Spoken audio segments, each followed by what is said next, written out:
Bom dia a todos e a todas. Estamos iniciando a segunda webinar da Rede Sul-Brasileira de Educação Superior, RIES. Eu gostaria de saudar a todos os nossos convidados deste encontro, aos nossos participantes.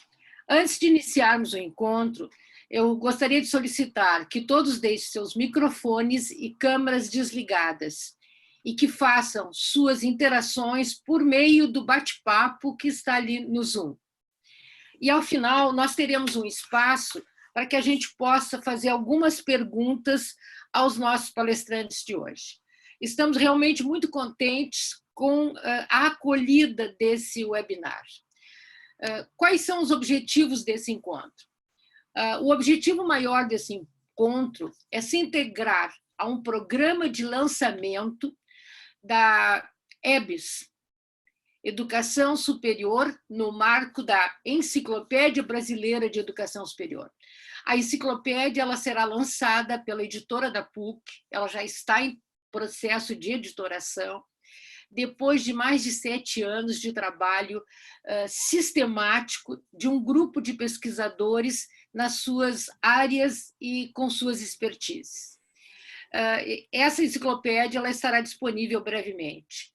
Nós havíamos previstos, naqueles velhos tempos, de fazer um grande lançamento num evento presencial. Mas nós estamos nos adequando aos tempos. Então, nós iniciamos todo esse processo nessa base digital. A EBS ela tem como pano de fundo maior a construção do campo da educação superior, campo na perspectiva de Pierre Bourdieu. Depois de muitos trabalhos conjuntos, a RIES ela inicia em 1999 de forma formal, ou seja, ela fez 20 anos. Neste momento, nós nos desafiamos a buscar construir, melhor dizendo, o campo da educação superior. Então, é isso que nós estamos apresentando em 4 seminários.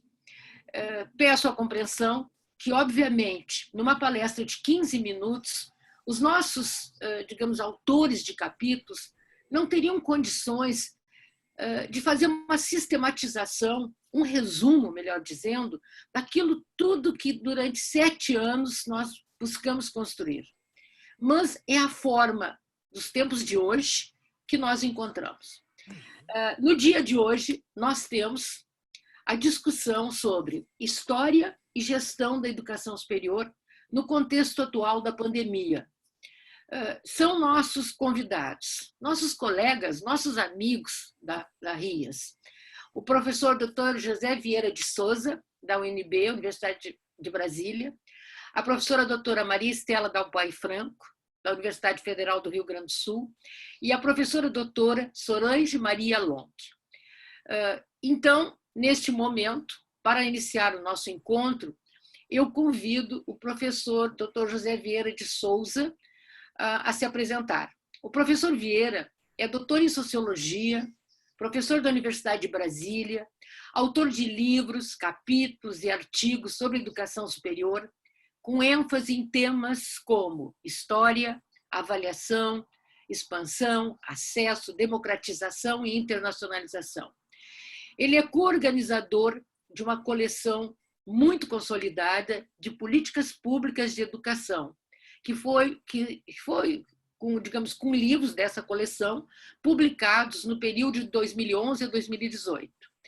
Ele foi coordenador do Grupo de Trabalho Política de Educação Superior da ANPED, da qual faço parte, nos biênios 2013 e 2015 e 2015 e 2017. Ele é pós-doutorando pela Universidade do Minho e pela Universidade Federal de Goiás. Professor José Vieira, seja muito bem-vindo a esse webinar. A palavra está contigo.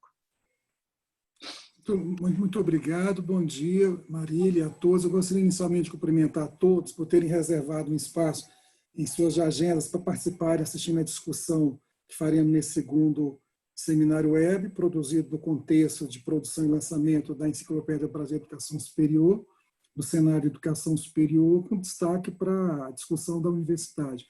Quero também agradecer aos pesquisadores e aos pesquisadores da RIES, Rede Sul Brasileira de Investigadores de Educação Superior, pela acolhida em participar da construção da nova edição da EBS e pelo grande aprendizado que me proporcionaram ao longo da realização desse trabalho. E esse desafio de produzir um capítulo sobre um tema tão amplo e tão complexo, História da Educação Superior, foi enfrentado com dois olhares que, ao mesmo tempo, se alternam e se complementam na discussão da temática.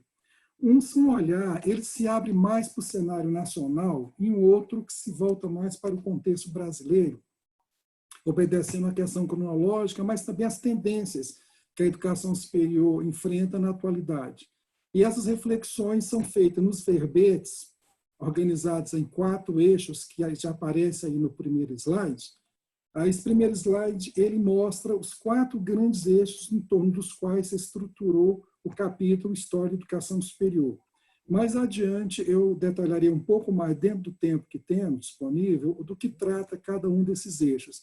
Preliminarmente, enquanto esse slide está sendo mostrado, eu gostaria de enfatizar que a construção do capítulo foi feita inicialmente privilegiando um enfoque epistemológico das ciências históricas, tentando perceber e analisar a educação superior, a evolução da educação superior, centrando o debate em torno da universidade, mas também considerando que a educação superior, no mundo atual e no cenário brasileiro em particular, se desenvolve e é trabalhada com uma característica fundamental de diversidade e heterogeneidade institucionais.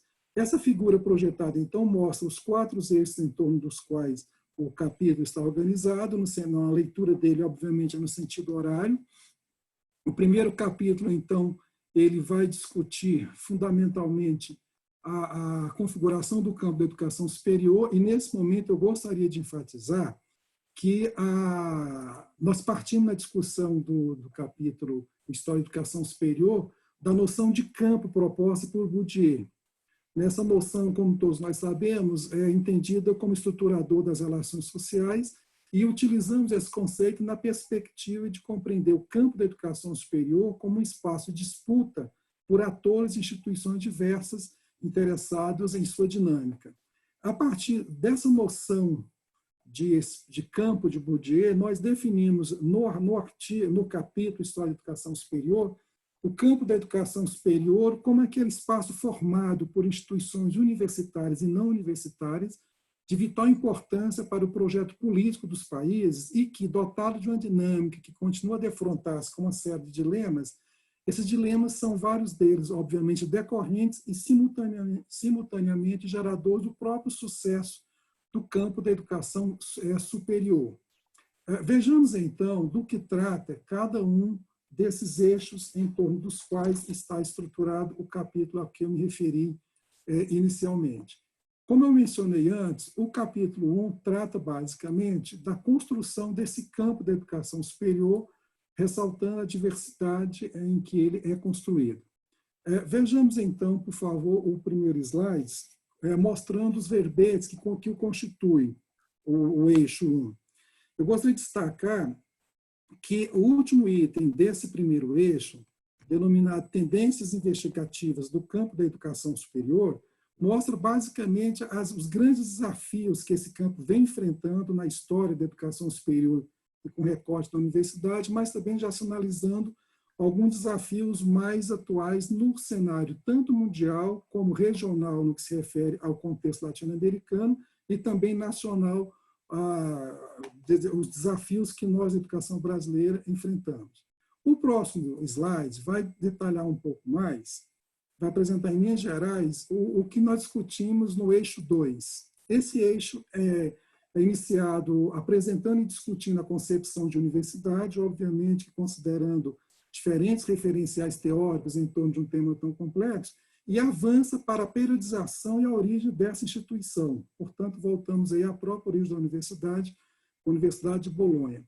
Entretanto, nesse mesmo eixo, ganham destaque várias ideias históricas de universidades, que também chamamos de modelos, o alemão, o inglês, o norte-americano, o soviético, o latino-americano, e gostaria de ressaltar que o modelo latino-americano é discutido nesse eixo, ressaltando-se a sua perspectiva de contra-hegemonia àqueles modelos anteriormente mencionados. E a discussão de todas essas ideias históricas de universidade é feita associada à ideia de que cada ideia histórica de universidade está associada à funcionalidade dessa instituição em relação à consolidação e ao desenvolvimento do Estado-nação. Obviamente que esses modelos todos são enfatizados no eixo 2 do capítulo, revelando as transformações e a dinâmica da universidade a partir do estreitamento das suas relações como instituição produtora de conhecimento com a sociedade. Também a ressaltar que, nesse segundo eixo, nós finalizamos a discussão ressaltando a origem dos primeiros cursos superiores no Brasil, problematizando a origem desses cursos e a sua adesão ao modelo francês napoleônico. O próximo slide sintetiza a reflexão feita no eixo 3 da enciclopédia. É um eixo maior, intitulado Legado da Universidade e Diversidade Institucional da Educação Superior, e nesse eixo, novamente, nós privilegiamos esse olhar em 3 dimensões. Um olhar mundial, um olhar regional, que nós situamos no contexto latino-americano, e um olhar em nível nacional Brasil. Portanto, a discussão ela inicia com o Manifesto de Córdoba, ocorrido em 1918, mas chamando a atenção para a atualidade de várias das ideias que subsidiaram esse manifesto e também chamando a atenção para a atualidade do centenário do Manifesto de Córdoba, comemorado em 2018. Paralelamente, nós também lançamos um olhar sobre movimentos internacionais que movimentaram muito a universidade em nível mundial nos anos 60, por exemplo, ressaltando o Maio de 68 na França, os movimentos em Berkeley, nos Estados Unidos, a Primavera de Praga, e lançamos um olhar também sobre o cenário brasileiro com a reforma universitária de 1968. Nesse mesmo eixo, temos a preocupação também de eleger 3 exemplos ou 3 modelos de universidades brasileiras que foram criadas, cada uma delas com um projeto de inovação, embora que essa inovação, obviamente, seja concebida em diferentes acepções. Nós elegemos a USP, criada em 1934, a URGS, criada a partir da UPA, Universidade de Porto Alegre, em 1934, e a Universidade de Brasília. Obviamente que nós elegemos esses 3 modelos como emblemáticos a partir do foco que mencionamos antes de inovação. E nesse mesmo eixo, nós, então, mostramos desdobramentos diversos da vida da universidade em várias partes do mundo nas décadas seguintes, com destaques para as crises que a universidade tem enfrentado na sociedade globalizada e, obviamente, que no contexto em que nós produzimos esse capítulo, em discussão coletiva com grandes e amigos pesquisadores da RIES, nós não podíamos nunca imaginar os novos desafios que a universidade passaria a enfrentar no contexto atual, em função do contexto, digamos, pandêmico que nós enfrentamos e que comentaremos um pouco mais adiante como percebemos desafios da universidade nesse cenário. O próximo slide resume, então, os verbetes e subverbetes do eixo 4, o último eixo, intitulado Educação Superior em Contextos Emergentes. Esse último eixo situa, basicamente, os desafios, os embates e as tendências mais gerais que a educação superior, e em particular a universidade, enfrentam na atualidade no contexto da sociedade globalizada ou sociedade do conhecimento. Discute também temas associados às grandes transformações verificadas na educação superior nas últimas décadas, em várias regiões do mundo e no Brasil. Fazemos um inventário das grandes tendências de pesquisas nos 5 continentes em torno da educação superior. E, nessa direção, o eixo inicialmente mapeia o conceito de contextos emergentes, para, em seguida, situar as crises que a universidade enfrenta nesses contextos, que também são indefinidos, as implicações da perspectiva gerencialista sobre a ambiência da universidade e as disparidades que ainda persistem no acesso à educação superior nas várias regiões do mundo, associadas, por exemplo, às faixas de renda.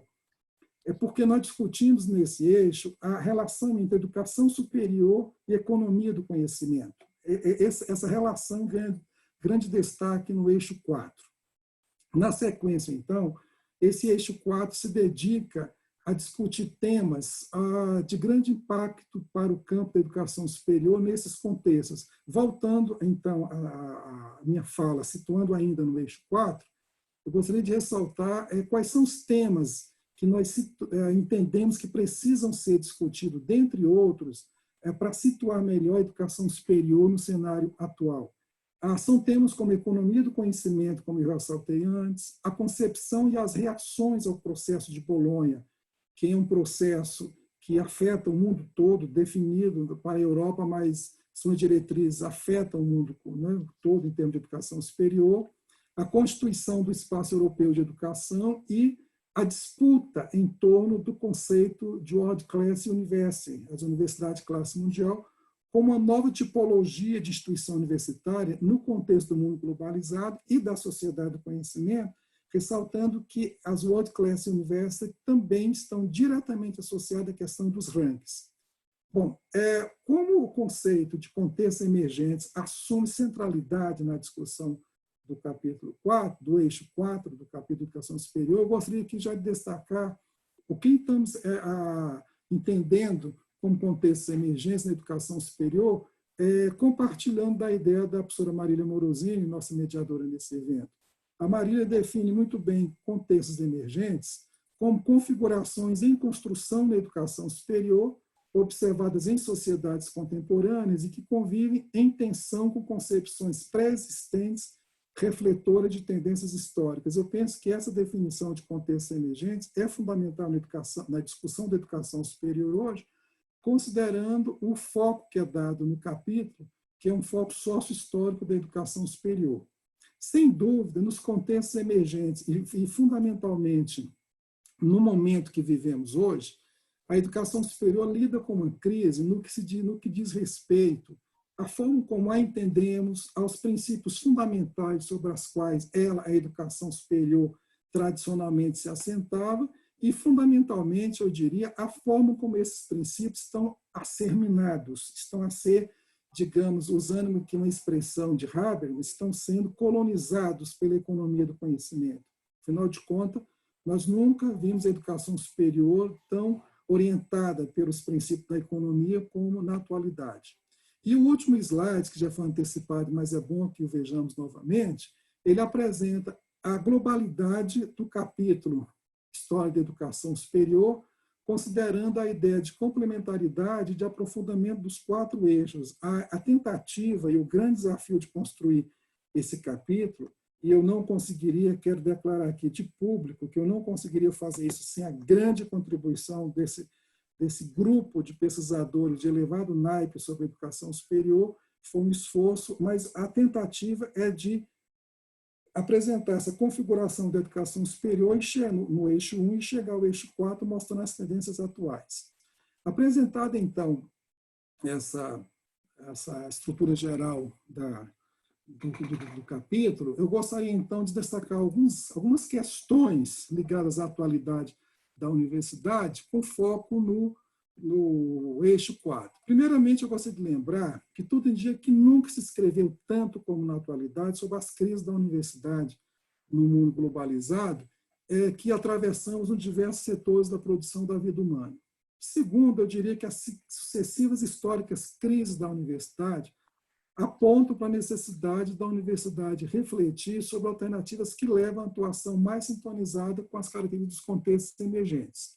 E aí eu arriscaria também a dizer, a partir da discussão feita no capítulo, como já ressaltei também antes, que nunca na história da educação superior e da universidade, a universidade lidou com a dimensão econômica na intensidade que lidamos hoje, validando a lógica de mercado associada a esse nível educacional, educação superior, o que se opõe, obviamente, à ideia da educação superior, com a concepção dela como um bem público.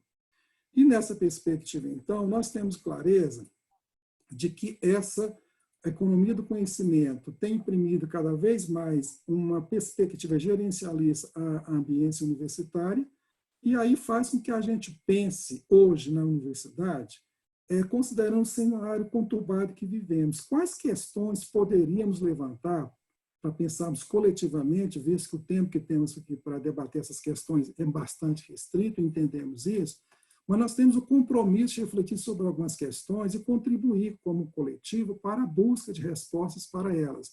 Dentre essas questões, nós gostaríamos de levantar as seguintes. Que aprendizados a universidade terá após esse contexto tão conturbado que estamos vivendo, considerando sua trajetória histórica e seu compromisso com a produção do conhecimento? Porque os embates que a universidade hoje enfrenta apresentam desafios, por exemplo, e diretamente para a questão da gestão da educação superior, que é a discussão que daqui a pouco será brilhantemente feita pelas colegas Estela e Solange Long. Uma outra questão que eu gostaria de deixar para a gente pensar aumentarão de fato as alternativas para conciliar o ensino presencial e não presencial na perspectiva de equacionar, dentre outros, o binômio expansão com qualidade na educação superior? Daremos conta na universidade, a partir dessa crise, de resolver, de equacionar melhor esse binômio? Além do mais, nós já sabemos que as universidades públicas já tinham avançado muito na educação à distância por razões diversas antes da crise que enfrentamos. Porém, nós entendemos que ainda existem propostas que sejam desenvolvidas induzindo a qualidade. Algumas existem, mas é preciso investir mais nessa direção, no sentido de propostas que assentem a educação superior, não como mercadoria, mas como bem público. Porque, vejamos bem, no contexto da China, onde surgiu o novo coronavírus, esse país rapidamente buscou solução para a educação superior, intensificando políticas que ela já vinha desenvolvendo. A título de exemplo, nós citamos que a Universidade de Zhejiang, no oeste do país, com 7 campos espalhados pela mesma província, deslocou rapidamente, em apenas 2 semanas, 5.000 cursos para oferta online. Isso mostra o redirecionamento do papel da universidade e precisamos pensar como vamos lidar com isso no futuro. Pensamos que, de fato, a universidade precisará se reinventar a partir dessa nova crise que estamos enfrentando. E, obviamente, que é uma reinvenção que implica a reconstrução das aprendizagens de professores e alunos. Eu acho que isso é inevitável no cenário que se anuncia. Afinal, os impactos da pandemia sobre a economia dos países já são e serão ainda mais de grande expressão e se manifestarão, no nosso entendimento, por um longo período de tempo, o qual não temos como prever.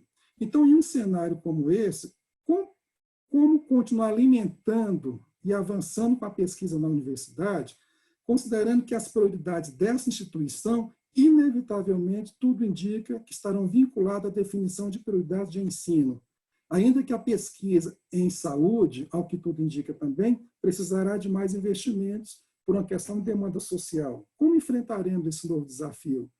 E como a educação está inserida na economia do conhecimento, supomos que o prestígio da ciência aumentará, mas de maneira a valorizar a própria ciência, obviamente. A questão é como lidarmos com a gestão da educação superior nesse contexto pós-pandêmico, tema que as colegas que eu já mencionei discutirão mais em seguida. Né? E, por fim, eu gostaria de levantar uma questão que eu considero central, considerando a educação superior no cenário atual e, fundamentalmente, o papel da universidade. A pergunta que eu deixaria para pensarmos juntos é: que transformações, que metamorfoses a crise que estamos vivendo poderá provocar no modelo de universidade que conhecemos e ao qual chegamos no século XXI, considerando que os princípios da economia, mais do que nunca, têm orientado e insistem em orientar o papel da educação superior no cenário atual. É uma questão que eu penso que pode ser desdobrada em outras discussões, em outros momentos, e eu finalizaria, então, a minha participação agradecendo mais uma vez a todos que estão participando do evento. Muito obrigado. Acho que... Obrigada, professor Vieira. Essa questão final, quais são as transformações que essa crise e outras que virão poderá impactar o nosso tradicional modelo de universidade num tempo de extrema agilidade, num tempo, digamos, que é muito diferente, talvez, daquele tempo que a gente vinha construindo. Obrigada, professor Vieira. Neste momento, então, passamos a palavra à professora Maria Estela Dalpai Franco.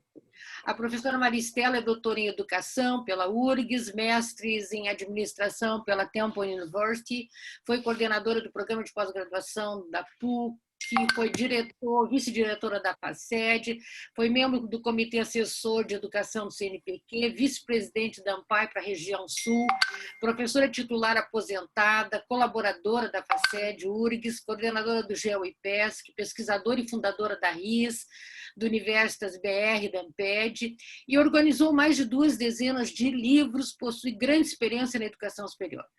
Bem-vinda, professora Maria Estela. Faça sua brilhante apresentação. Bom, muito obrigada. É uma satisfação estar aqui hoje. Certamente a apresentação da Marília e do Vieira dão um pano de fundo que ressaltam a complexidade que nós temos pela frente com esse tema, que tivemos ao longo dessa trajetória de mais de 7 anos. Realmente, o nosso intento é configurar o campo teórico da gestão da educação superior e tendo subjacente justamente que um campo teórico envolve grandes produções, mas ele envolve, dentro da perspectiva de Bourdieu, grandes disputas. E isso faz parte do nosso contexto, até porque a matriz de todas as tensões que existem na universidade, ela se transforma e ela vai justamente ser administrada, ela vai ser compatibilizada com a gestão da educação superior. Essa figura inicial que nós estamos mostrando, ela revela, na realidade, muito da complexidade que nós temos presente nesse métier e a complexidade nesse entorno, que eu vou falar a primeira parte e a professora Solange Long, da UPF, vai falar a segunda parte. Essa complexidade, ela se revela com 2 características específicas. A primeira característica, que eu diria que é uma complexidade mais constitutiva, e a segunda, que é uma complexidade muito mais substantiva. Sob o ponto de vista da complexidade constitutiva, eu ressalto alguns pontos. Nós temos um campo teórico, temos certamente, mas nós temos um campo de práticas que têm que ser consideradas e práticas que visam também a produção do conhecimento e visam a formação de profissionais das mais distintas áreas. E esse campo teórico, ele se concretiza, portanto, em práticas, sejam elas de uma medicina, de uma engenharia, sejam elas da alta administração institucional, sejam elas das unidades componentes ou dos seus departamentos e até mesmo dos seus grupos de pesquisa. Contudo, nesse entorno ainda constitutivo, o que torna também complexa a nossa situação de gestão da educação superior é o fato de que nós temos outras áreas, e não somente a educação, que trabalha com esse métier. E o que acontece? Nós temos produções extremamente relevantes nas ciências sociais, que também produzem e têm o seu campo teórico, ou o seu campo de disputas também presente. Nós temos a antropologia, que também trabalha com essa questão, nós temos as ciências sociais, nós temos a política, e isso tudo nos dá um entorno extremamente mais complexo e nos mostra que nós temos efetivamente um campo, uma prática e uma formação. Isto posto, eu poderia dizer que nós poderíamos seguir diversas trilhas para desenvolver o nosso trabalho, mas vejam bem, a nossa trilha escolhida, ela se centrou muito na questão da complexidade mais substantiva também desse processo. E nisso nós podemos dizer que contribuiu em muito a nossa visão, ancorada especialmente em Morin, de que existe uma interação, e nessa interação se formam as interrelações. E nessas interrelações temos todo um percurso por trás, e essas interrelações, elas realmente implicam em toda a questão de um contexto organizacional que se revela através da gestão e marca tremendamente a gestão, assim como a gestão o marca. Isto colocado, então, nós podemos agora adentrar uma grande questão que norteou todo o nosso trabalho, esteve desde o início e está agora nesse final. Pode passar o slide. Como é que a gestão da educação superior pode contribuir para que a educação superior cumpra o seu papel no Brasil e no mundo, face aos desafios postos à ciência, aos governos, as administrações de sistemas e de instituições no contexto atual, seja ele brasileiro, seja ele latino-americano ou mundial. Pode passar. E nós chegamos, então, depois de muitas discussões, a 3 eixos sistematizadores, que neles estão inseridos e estão contemplados os vários verbetes. O primeiro eixo refere-se a concepções e diretrizes, focando justamente a gestão. O segundo eixo é o eixo da organização e processos decisórios. E já o terceiro eixo envolve todos os movimentos associativos acadêmicos, deixando muito claro que, em que pesem os inúmeros verbetes desenvolvidos, é impossível que eles esgotem um vasto conteúdo e, sim, eles, quanto muito, vão articular os nossos saberes em relação à gestão. Vejamos, pois, algumas coisas do primeiro eixo. O primeiro eixo pode passar. O primeiro eixo, concepções e diretrizes, ele envolve uma questão de missão, de gestão democrática, de gestão do conhecimento, de gestão da tecnologia e da sustentabilidade. Eu diria que eu me deteria um pouquinho só num ponto que eu considero fundamental, que é a gestão do conhecimento. E eu me detenho nele por uma razão muito específica, porque nessa gestão do conhecimento, nós tratamos com uma série de aspectos relacionados a toda uma genealogia do conhecimento na educação como um todo e a uma genealogia do conhecimento na própria administração da educação superior. E no primeiro item que eu falo, que é a gestão de uma genealogia do conhecimento sobre gestão na educação, nós temos uma contribuição extremamente significativa de Benno Sander, e nós até utilizamos umas poucas páginas de um trabalho dele referenciado como um norte nesse nosso trabalho. Já o segundo eixo da gestão do conhecimento, nós tentamos trazer uma série de ordenamentos teóricos, mas não cronológicos, que compõem esse vasto campo de conhecimento que, digamos assim, muito é alimentado pelas colocações que o colega Vieira trouxe, mas que, na realidade, nós tentamos inserir também uma série de aspectos que se relacionam tanto com as produções que são feitas no norte, assim como algumas produções do hemisfério sul, nesse nosso contexto latino-americano. Bom, isso posto, nós vamos, então, para o segundo eixo do nosso trabalho, pode passar, que envolve, então, um conjunto de arquiteturas acadêmicas, envolve os níveis de organização e processos decisórios, porque a administração, especialmente, envolve processos e envolve decisões, e nós também trabalhamos aí com a gestão e institucionalização do ensino, da pesquisa e da extensão.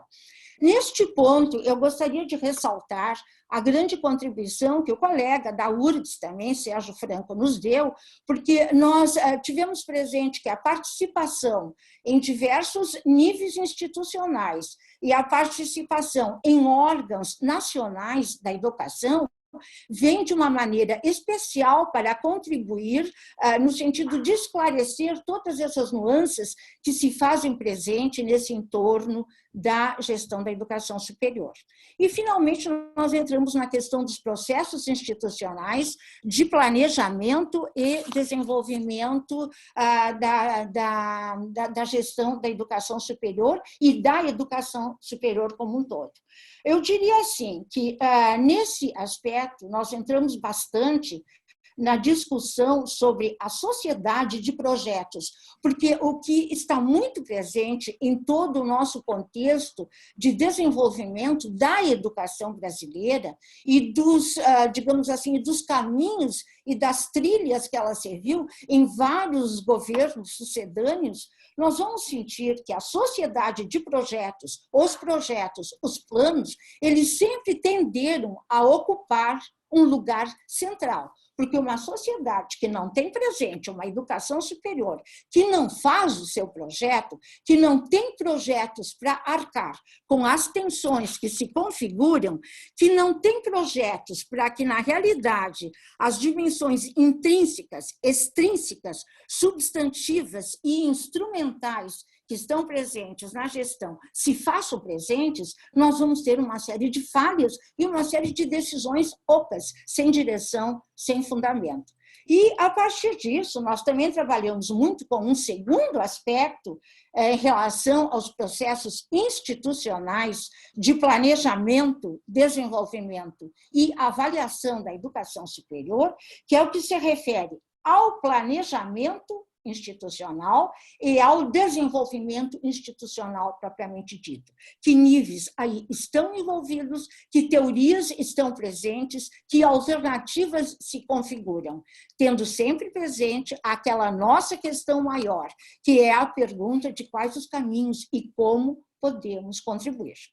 E, nesse entorno, nós pensamos e discutimos com muitos colegas e nós chegamos à conclusão que não poderíamos omitir em absoluto o que veio a se configurar como o grande terceiro eixo do nosso trabalho, que é o eixo dos movimentos associativos acadêmicos em relação à gestão da educação superior.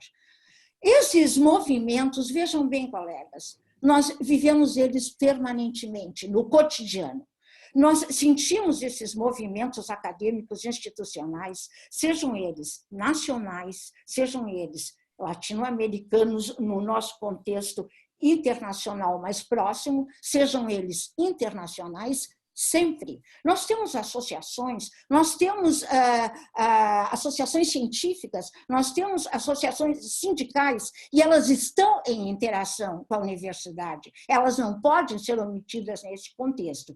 E nós nos preocupamos de uma maneira especial nisso, com os movimentos acadêmicos que vão do local, sim, do local, ao internacional, nos fazem esse movimento de retorno. E nos preocupamos também com os movimentos acadêmicos institucionais que são mais associados à gestão e ao internacional. E num segundo verbete, então, que implica os novos arranjos institucionais, nós trouxemos a questão de grupos e redes de pesquisa, especialmente, então, aqueles que estão relacionados à educação superior propriamente dita. Alguns pontos para nós se configuraram como importantes, que são os pontos que já começam a revelar algumas tendências vinculadas aos dias de hoje. Pode passar o próximo slide. Que são as tendências que, digamos, nós podemos identificar e que a primeira delas que me preocupa de uma maneira muito especial é como lidar com as informações, porque não adianta nós termos quantidade de informações se nós não soubermos utilizá-las e, a partir delas, montar o que especialmente se faz necessário, estratégias que contribuam para uma participação da comunidade universitária. O segundo, digamos assim, a segunda tendência que nós vislumbramos neste contexto é aquela tendência que ela implica em ressignificações nossas do que vem dos sistemas mais amplos, e a terceira tendência que nós estamos preocupadas é a questão dessa nova normalidade, que vai implicar em novas regulamentações e como isso será feito. E a última das tendências é certamente a visão interdisciplinar. E a Solange agora ela vai tratar de um ponto importantíssimo. E ninguém melhor do que ela, com a formação que ela tem em filosofia, com a experiência que ela teve na alta administração institucional da sua instituição, que revela uma peculiaridade das nossas instituições universitárias, que são aquelas instituições muito específicas e muito especiais, que são aquelas comunitárias. A Solange vai tratar especialmente, ela vai fazer um retorno às nossas concepções de diretrizes institucionais na gestão da educação superior. Obrigada, professora Maria Estela. Realmente, fazer essa síntese de um capítulo que é o capítulo da professora Maria Estela e da professora Solange, elas fizeram um capítulo em colaboração. É bastante difícil descrever toda a complexidade, mas foi uma brilhante apresentação. Bom, vamos passar então para a professora doutora Solange Maria Long. A professora Solange é doutora em Educação e pós-doutorado na URGS, com estágio na Universidade de Coimbra. Foi vice-reitora de pesquisa e pós-graduação da Universidade de Passo Fundo, vice-líder do grupo GEL Passo Fundo, membro da rede GEL, RIAS, AMPAR e LASA. Ela estuda a educação superior e a sua relação com a educação básica, sistemas e instituições, com foco em políticas públicas, gestão e qualidade. Destaca-se o seu dedicado trabalho quanto à perspectiva da ética, da pedagogia universitária e da perspectiva interdisciplinar. Seja muito bem-vinda, professora Solange. A palavra está contigo. Muito obrigada, Marília. Agradeço a todos, cumprimento a todos, colegas de painel e aos que participam desta sala e que têm certamente interesse na educação superior. É uma satisfação poder participar nesse momento desse trabalho coletivo, um trabalho que foi construído ao longo de vários anos e que hoje estamos, de certa forma, divulgando de uma maneira completamente desafiadora e diferente do que tínhamos imaginado. Marília já se reportou a isso. Mas gostaria de não demorar, porque o tempo é muito curto, em imediatamente destacar alguns elementos. A Estela fez a visão, nos apresentou o conjunto todo do capítulo 3º sobre gestão da educação superior, mas eu gostaria de fazer uma pequena retomada ao eixo 1, a alguns aspectos que são fundamentais, que consideramos quando pensamos na escritura desse capítulo. A Estela já se reportou a isso, acho que é fundamental chamar a atenção de que o primeiro conjunto de verbetes que nós organizamos se reportam à missão da instituição. E isso hoje está posto de uma maneira bastante contundente para todos nós. Inclusive o Vieira, quando fez a sua colocação final, retoma essa questão sob o prisma da história e o que nos resta hoje, o que temos hoje para fazer. Parece que tem muita coisa pela frente que nos espera. Também um outro elemento, um outro verbete que nós trabalhamos, a gestão democrática, como sendo um dos elementos fundamentais hoje em termos de convívio, em termos de coletivo, de contribuições de várias pessoas. Mas eu não gostaria, e a Estela também já falou sobre a questão da gestão do conhecimento. Eu gostaria de trazer 2 pontos desse primeiro eixo para uma rápida menção e, ao mesmo tempo, conduzir para uma finalização dessas tendências que a Estela começou a delinear. Eu gostaria de falar especialmente de um dos verbetes que nos levou um bom debate, uma boa discussão, que é o verbete relativo à gestão da sustentabilidade da educação superior. Nós sentimos, quando escrevemos essa parte e quando tentamos colocá-la para a disposição dos colegas, o papel estratégico hoje que representa a sustentabilidade para a educação superior e, ao mesmo tempo, a responsabilidade da educação superior na promoção desse desenvolvimento sustentável tão discutido e tão necessário nos tempos atuais. Nós temos e sentimos a função da universidade ela como uma instituição com dupla dimensão, a dimensão educativa e a dimensão científica. Então, o conhecimento, o desenvolvimento de conhecimentos sobre sustentabilidade e também a própria ênfase na formação de profissionais para acionar esse desenvolvimento sustentável e essa concepção de sustentabilidade hoje se torna imprescindível.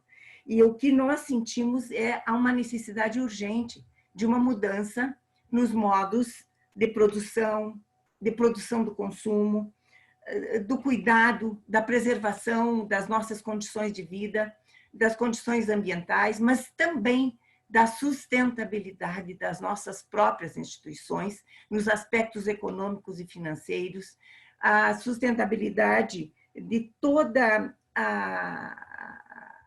as ações da universidade estarem concatenadas e encaminhadas a um conjunto que nós denominamos de gestão da sustentabilidade. Então, de fato, o que nós precisamos hoje, parece nítido isso, é que a universidade tenha, e a educação superior em geral, tenha preocupação com a formação aprofundada das pessoas nas suas diferentes áreas, mas que estejam interagindo numa perspectiva interdisciplinar. Se nós não fizermos isso, nós não estaremos conseguindo criar um ciclo mais proativo nas nossas instituições e mantê-las atualmente respondendo aos anseios e às necessidades que estão postas. O contexto atual mostra que não temos mais tempo a perder, e isso é um elemento bastante importante e ele está posto para todos.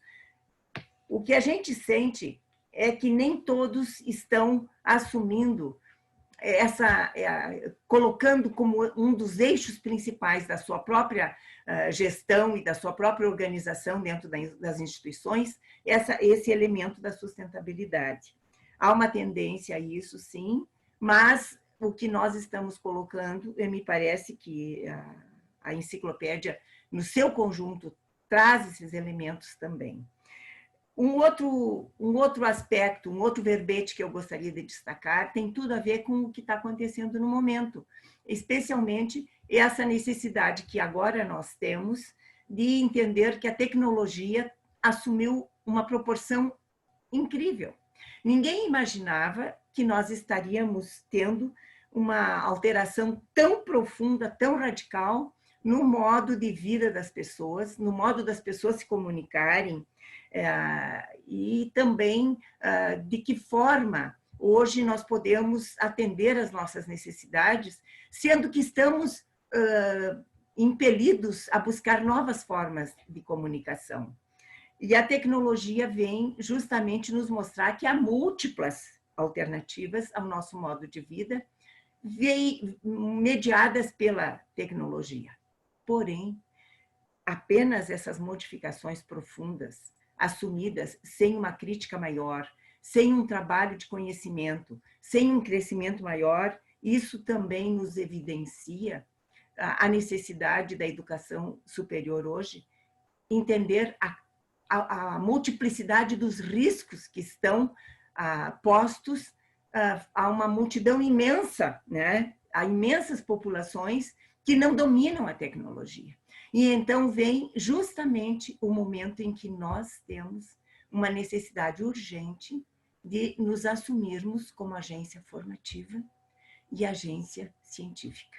O nosso papel nesse momento passa a ser um papel de ver essa necessidade que está posta, a necessidade de que essa tecnologia avance, sim, e que nós possamos fazer com que a educação superior também contribua para que o seu crescimento e o seu uso atinjam os nossos processos todos de uma maneira crítica, construtiva. Então, dentro dessas duas perspectivas, o que é que nós sentimos? Voltamos um pouco àquela questão que a Estela havia colocado, como a gestão pode contribuir para que a educação superior cumpra o seu papel face aos desafios que estão postos aos gestores, tanto dos sistemas quanto das instituições. E essas tendências, então, e expectativas que nós temos, referem-se à enciclopédia, não somente ela como uma fonte de informações. Nós achamos que a oportunidade que nós temos hoje é de estabelecer novos ciclos na gestão da educação superior. Nós precisamos, de fato, entender o que a enciclopédia poderia contribuir. E aí pensamos que ela pode contribuir, sim. Ela pode ser um motor fundamental à reflexão, né, dos fundamentos da educação superior. Ela pode ser representar uma contribuição, o estímulo à criatividade, a organização das novas condições das nossas instituições face a esse mundo diferente que está posto para todos. Né? Sentimos também que nós poderíamos ver a enciclopédia como um revigorar de toda a finalidade e da própria missão da educação superior, fortalecendo o incremento à ciência e a busca de articulação de novos saberes e dos saberes que aí estão. Acho que esses elementos, eles permitem que nós façamos a nossa contribuição, demos a nossa contribuição, para que se mude o olhar do responsável pela gestão da educação superior, tanto no sistema quanto nas instituições. Nós não podemos mais pensar que os verbetes que nós tínhamos escrito num dado momento, eles por si esgotam. Eu acho que essa ideia é super importante, mas eles abrem perspectivas com expectativas, para que, de fato, a educação superior encontre o seu papel e se realize nesse mundo em transformação que aí está. Penso que seria dentro dessa perspectiva que nós teríamos que apresentar esse chamamento e essa divulgação prévia da enciclopédia que está sendo finalizada, já está pronta, mas que está em editoração, para que sirvamos aqueles que vivenciam a educação superior e aqueles que também se interessam por ela como uma educação fundamental para todo o mundo que temos pela frente, que está aí. Nos colocamos à disposição dos colegas para questões e para indagações e esperamos que possamos continuar o debate. Muito obrigada, Solange. Foi uma brilhante reflexão, como não poderia deixar de ser de uma, digamos, de uma professora com uma larga formação em filosofia. Obrigada, viu, Solange? Bom, nós vamos agora passar para algumas discussões e algumas perguntas que já vieram. Em relação especificamente ao professor Vieira, se solicitou uma pergunta que nos foi enviada da questão das World Class University, um conceito um pouco ambíguo, né? Como que tu vês nesse contexto a World Class University? Uma outra pergunta também que nos chegou, que veio da UFMT, deixa eu localizá-la aqui, gostaria de ouvi-los a respeito de que se é possível pensar tendências alternativas à educação superior para além da racionalidade moderna colonial. Então, outras perguntas estão chegando, isso aí nós vamos encaminhando. Então, poderemos começar com o professor Vieira. Como é que vocês estão pensando de fazer a resposta? A palavra está com vocês. Bom, Vieira? Sim, como você mencionou o meu nome aí na pergunta, eu vou te comentar rapidamente do tempo que nós temos das World Class University. Primeiro é o seguinte, como você já ressaltou, é um conceito ambíguo, contraditório e objeto de disputa nesse competitivo campo da educação superior. Na verdade, trata-se, né, de um conceito que revela contradições, porque na busca de transformar-se nesse modelo, as instituições acabam criando um ambiente altamente competitivo em seu interior, definindo, obviamente, comparações de desempenho, e esse desempenho está associado a rankings nacionais e internacionais, obviamente que se insere no contexto da economia do conhecimento, como nós ressaltamos ontem.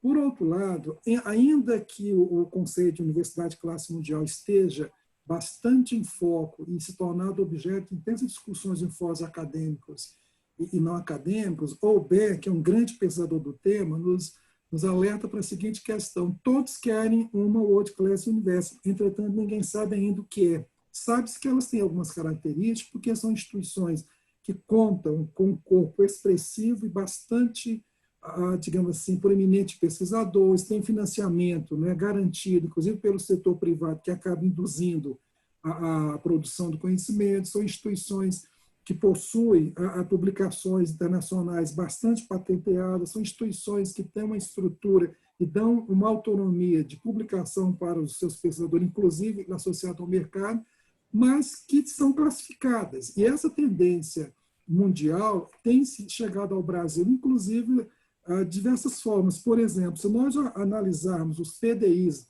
das 5 universidades federais brasileiras melhor avaliadas pelos critérios de desempenho baixados pelo INEP, nós vamos verificar que todas as 5 se declaram como perseguidoras em seus PDIs desse conceito de universidade de classe mundial.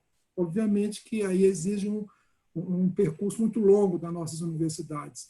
Nesse ambiente competitivo, nós gostaríamos de chamar a atenção para o seguinte: os 2 principais rankings, que é o de Xangai e o D, o britânico, apontam para a gente que, dentre as 20 maiores universidades, ou melhor classificadas no mundo, nos últimos rankings de 2012 para cá, dentre as 20, 17 estão situadas nos Estados Unidos, né? Oscila 17, 15 por aí. Só a de Tóquio figurou no ranking de 2016, mas todas estão hegemonicamente situadas. Estados Unidos e um pouquinho na América, todas estão sediadas em países em que o inglês é hegemônico, é proeminente, todas estão no hemisfério norte, e essas universidades estão, obviamente, disputando uma fatia de mercado muito expressiva, ligada à economia, ou orientadas pela economia do conhecimento. Em síntese, é um conceito em disputa, mas que só é compreendido, viabilizado e perseguido no contexto da economia do conhecimento e de maneira diretamente associada aos rankings. E, para finalizar, então, eu diria o seguinte, é que, na minha avaliação, mais do que nunca, as universidades de classe mundial lidam com a ideia de que não se precisa buscar, digamos, um trabalho indutor da qualidade, mas de controlador da qualidade. E esse controle está associado aos rankings.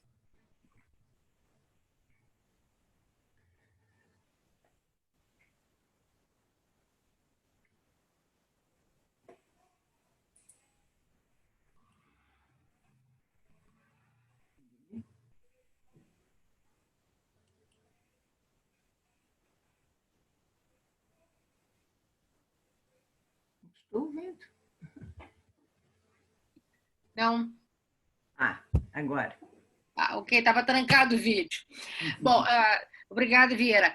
Estela e Solange, em relação à pergunta anterior, e chegaram mais algumas, principalmente a questão da educação superior em nível de pós, ok? Como é que seria visto?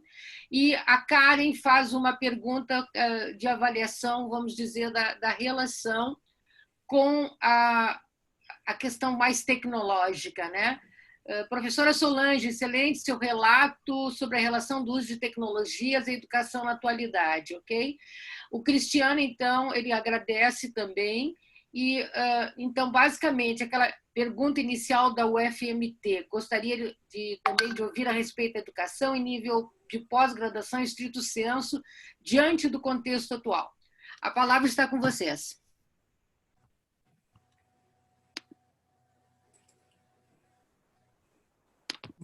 Estou ouvindo. Sim. Ok. Estela, não estou ouvindo. Sim, está correto. Acho que a Estela precisa ativar o volume. Não ativei. Tá ok, tudo certo. Agora sim. Certo, Estela. Fala, Solange. Tá, não, eu apenas gostaria de dizer que essa questão da tecnologia que a Marília apresenta, e a pergunta da Karen, né, a importância, realmente, nós sabemos que a tecnologia ela está sendo desenvolvida fora das instituições de educação superior de uma maneira, assim, galopante, né?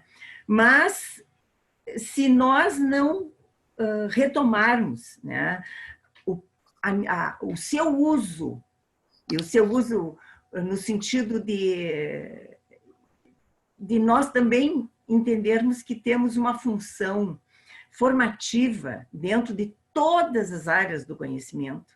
Não é apenas a área tecnológica em si, todas elas estão afetadas, e isso mostrou o quanto a vivência que nós estamos tendo hoje, dessa dificuldade, né, que a pandemia nos coloca, de repente nós só podermos, né, nos comunicar com todos de uma maneira assim bastante ampla, valendo-nos da tecnologia, isso certamente provoca de uma maneira assim rápida, emergente, rápida mesmo, a questão de como isso se utiliza no aspecto formativo. E aí nós temos a clareza também da necessidade de que isso não seja apenas uma das missões da educação superior, mas que implica também num posicionamento face às políticas públicas sobre o acesso à tecnologia, o uso dela, né, a divulgação dessa tecnologia para que as pessoas possam utilizar. Nós temos hoje uma imensidão, uma multidão de pessoas que poderão estar excluídas desse processo novo. Então, acho que essa vai ser uma luta muito grande das instituições formativas para que isso se amplie. Os cursos todos têm que pensar isso. A área médica, por exemplo, está hoje desafiadíssima. Eles há muito tempo já estão utilizando-se da tecnologia para fazer a formação de médicos, de cirurgiões, etc. e tal, mas isso é uma tecnologia que é dirigida a um grupo que já tem todo um conhecimento, e o grupo que não tem, e o grupo que ficou para trás. Então, acho que nós temos essa dupla missão, né? Trabalhar com a busca de novas alternativas, sim. Não temos nenhuma pronta, mas temos muitas alternativas que estão postas e que hoje nos mostram que podemos mudar. Bom, obrigada, Solange. Acho que agora eu vou tentar, então, discutir um pouco essa questão também.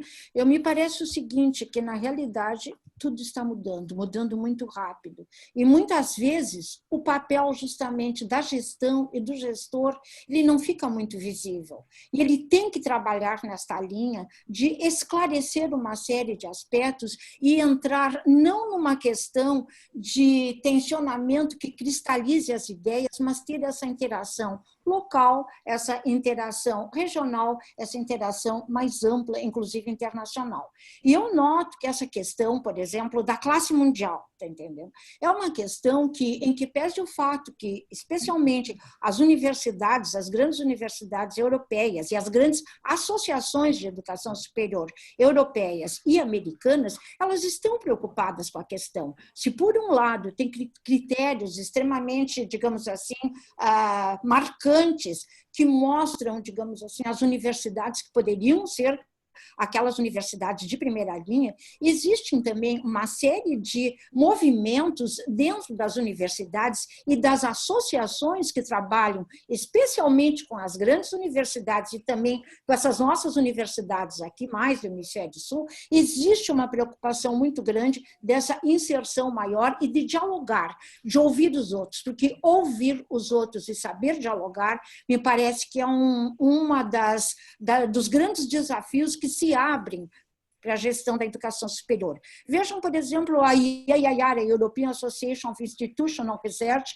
que hoje já é chamada European Association of Higher Education. Ela está aberta nos seus últimos eventos. Eu tive a oportunidade não de participar agora nesses últimos eventos, mas de ver as temáticas inseridas denotam essa preocupação.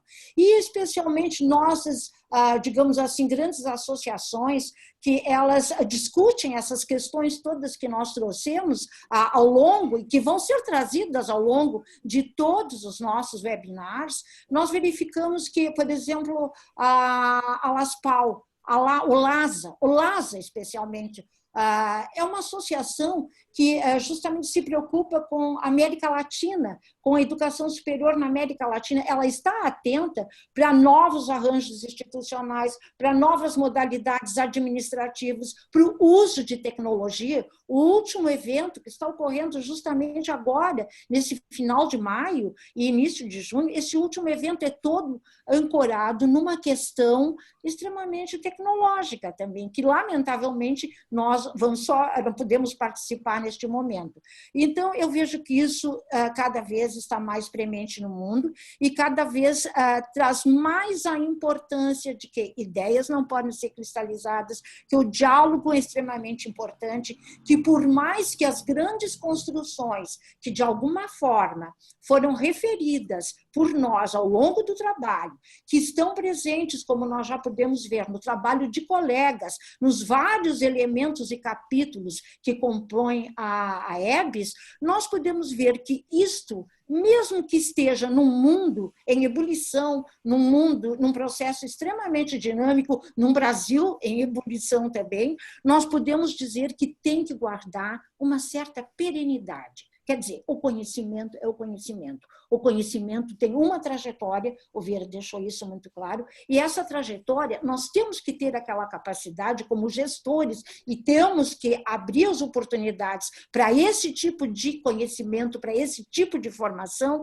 de que, na realidade, nós consigamos usar essas grandes construções, consigamos ver nesses laços históricos, isso não é meu em absoluto, isso é muito presente na área, nesses laços históricos nós consigamos captar mais hoje, entender um pouco melhor hoje para delinear as nossas estratégias para uma educação superior melhor no futuro. Isso é possível e o papel da pós-graduação, no meu entender, é extremamente grande, porque aí abre todo um espaço de pesquisa e de conhecimento. E sem esquecer que nós temos, digamos, em nós, o que nos torna mais ainda complexos, o fato de transitarmos justamente em dois macrosistemas que incidem sobre a educação superior, que é o sistema educativo e o sistema científico. Eu acho que, com isso, eu encerro a minha participação específica nesse trabalho, mostrando preocupação em caminharmos e projetarmos o que nós queremos efetivamente para o futuro em relação à educação superior. Obrigada, Marília, obrigada, colegas, por essa oportunidade. Bom, pessoal, a webinar estava prevista para 1 hora e essas não são conferências, mas provavelmente nós faremos talvez algumas outras com maior detalhamento, onde estaremos abertos a resposta de todas as perguntas. Nós estamos deixando a todos vocês os e-mails e os e-mails dos professores que aí participaram, e vocês podem buscar esse contato diretamente com os e-mails. E, nesse momento, então, eu gostaria de encerrar esse webinar. Nós tivemos 202 participantes, praticamente se mantiveram durante toda a sessão, o que é um bom indicativo para nós, né, da qualidade da sessão, e tenho a certeza que nós nos colocamos um grande esforço para fazer a enciclopédia. A enciclopédia que eu estava projetando não é a que está lançada, essa já foi, essa aqui trabalhou com pedagogia universitária. Essa enciclopédia não é a que está sendo feita. A que está sendo feita, nós ainda pensamos numa capa.